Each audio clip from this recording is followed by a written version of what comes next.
There are 11 candidates running to replace Eastern Washington Congresswoman Cathy McMorris Rodgers in her District 5 seat. Right now, Republican Michael Baumgartner is leading the vote. In second is Democrat Carmela Conroy with about 20% of the vote. This morning, we invited both of the candidates to join us live here on Up with KREM. And right now, Carmela Conroy joining us here in studio. So Carmela, thank you so much for joining us. I know it was a late night for you all. It was, but it was so exciting, and I never really got to sleep very well. Yeah, that's so how I guess the having next me, 90 days or so will be for you all. It'll be very busy. I want to jump right into the questions. Obviously, you're looking to replace a 10-term U.S. representative. Cathy McMorris Rodgers has been in there since 2005. So tell us more about your position and why you think you're the right person for the job. Well, I think the reason is because I'm ready to go from day one. With almost 30 years of apolitical public service, 4 years here as a deputy prosecutor in Spokane County, so I understand people's concerns about public safety. And then almost 25 years as a foreign service officer. My focus was national security, but I also am a Japanese linguist. That's our third most important export market. We want to make sure that our frozen potato products get out to the world, along with wheat and all of the other fantastic produce that we have in Eastern Washington. And I know how the interagency works, and the federal government has a lot of different folks doing a lot of different things, and making sure that those folks come together to help us solve our challenges here in Eastern Washington is what I want to do. That's something that Tom Foley, who I had the privilege of working for 2 years, really stressed to us, that it's not enough to talk about problems, you got to solve them. Speaking of Tom Foley was the last Democrat to hold this seat all the way back in 2005, so we're talking about 2 decades. Eastern Washington, typically a red side of the state. How do you think that you can maybe meet the Republicans and earn some of those votes?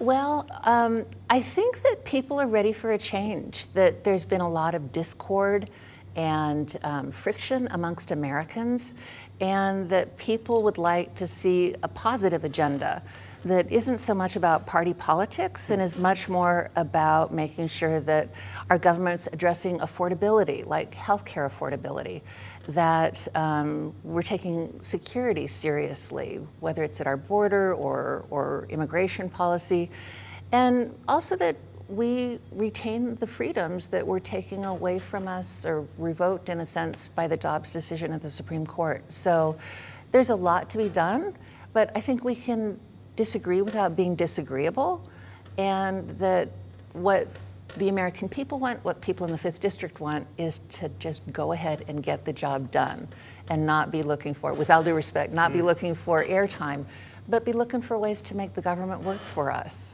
Sure. So I was very gratified. I mean, it's still early results. Sure. It feels a little presumptuous to be out here before all of the voters have spoken, but I was very gratified to see that Fairchild Air Force Base went for me.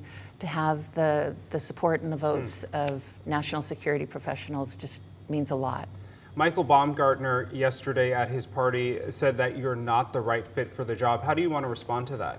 Well, Michael's not the Prince of Eastern Washington. He's just another voter, and everybody's entitled to their opinion, but it's the voters of Washington's 5th District that'll make that decision. Right now, Eastern Washington families, it's safe to say a lot of them are struggling right now with inflation, the housing crisis, and homelessness. How do you plan to address some of those issues? Well, it's hard to do from a congressional level. I mean, I spoke to the mayor of Clarkston, which has a higher per capita number of unhoused people than Spokane does. And in Ritzville, they've got people who are unhoused. So this is a district-wide, but also a nationwide problem.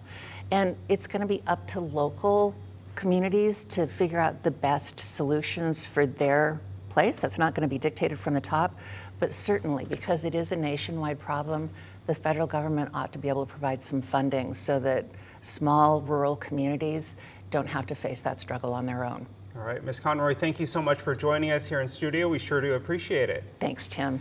Well, make sure to join us here in about 30 minutes at 8:15 here on KSKN 22. We will also be talking to Washington 5th Congressional District candidate Michael Baumgartner. We'll be right back.